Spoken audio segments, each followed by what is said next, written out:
Okay, and we are back. I hope you all had a good Christmas, a good New Year's. I sure did. And before we get into the video, let me clear up two things. Number one, none of these leaks discussed in the video are confirmed to be true. And number two, this video is more about the concern surrounding Spider-Man 4 because of these leaks rather than the leaks themselves. So with that being said, let's get into it. So over the past year or so, there's been many leaks surrounding MCU Spider-Man 4, many of which not only don't correlate with the ending of No Way Home, but they're also just quite shit, to be honest. Some of these leaks include a multiverse plot, kind of like No Way Home, with Tobey Maguire and Andrew Garfield returning as Spider-Man to once again help Tom Holland. Now, okay, yeah, that did work in No Way Home, but do you want to know why that did work in No Way Home? Because it was the first time it was ever done, and instead of it just being a useless cameo, they were actual characters to serve the plot for the whole final act. But before we delve into why some of these leaks are bad ideas for the story, let's first reverse and look back at where we left off at the end of Spider-Man No Way Home. Spoilers ahead if you haven't watched No Way Home. So, Peter Parker has just lost Aunt May. He's all alone. Doctor Strange's spell has made the whole world forget that Peter Parker exists. This includes his friends, literally everyone. His friends, the Avengers, everyone. He's completely alone out there. And yet we see at the end, he makes his own suit, he's got his own apartment, and he triumphantly leaves his apartment in the new suit out to be Spider-Man again. And it's kind of implied that, okay, he's now on his own, able to be Spider-Man solo, and, you know, he's gonna be alone. He can't get any help because the Avengers don't know him, and, you know, this is his chance to finally become his own hero. And so, knowing where No Way Home left off, what would be the logical continuation to that story?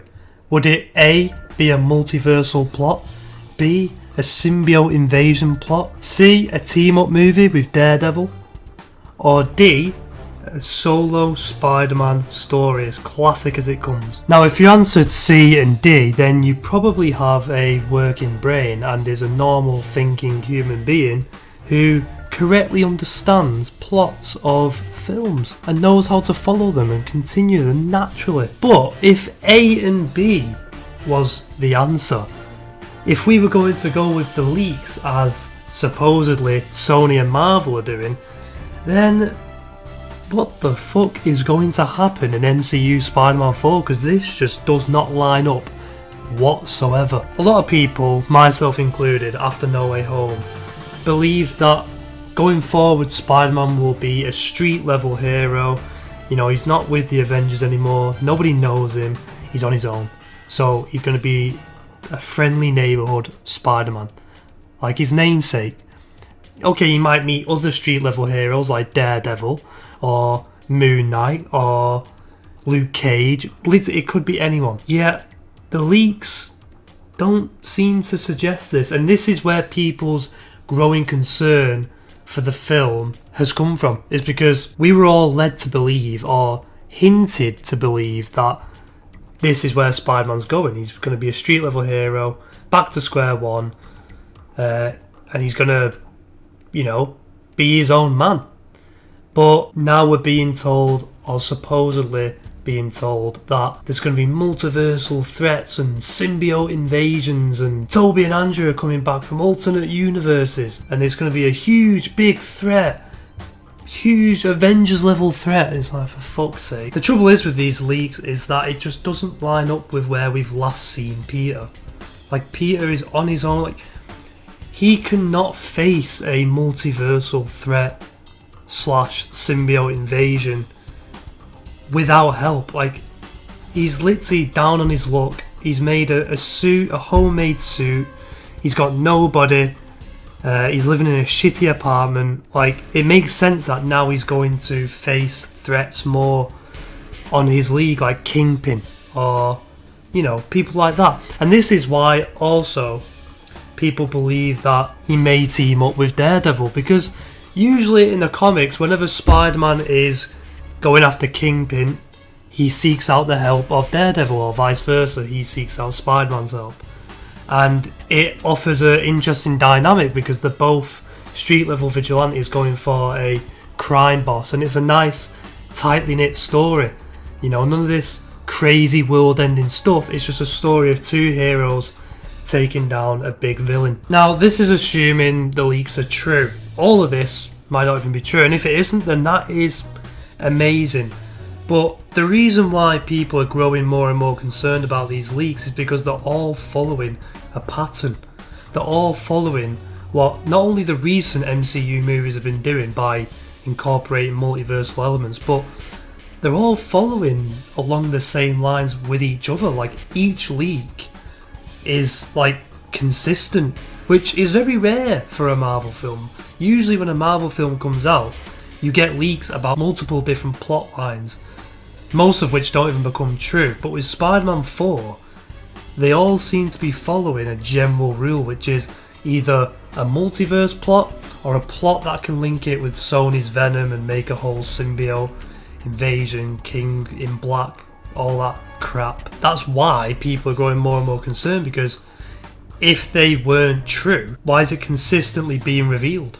Constantly. And I suppose people have a valid fear for this, because not only does it not line up at all with the ending of No Way Home, but it also reinforces the idea that Sony are really trying to, I don't know, like, get Spider-Man back. I don't know what their grand plan is here, but it's not making sense. Like, obviously their Sony villain movies have been failing, so maybe they're thinking that, oh, if we can incorporate MCU Spider-Man into our Venom films, make a connection there, you know, then people might start appreciating our Sony. But like, it's kind of, I don't know, like, it's kind of just turning us all off to the idea of a Spider-Man 4, because it just sounds like they're not even thinking about the repercussions it would bring to not only the end of No Way Home, but to the future of Spider-Man in the MCU. Now, people like to throw blame at Sony, but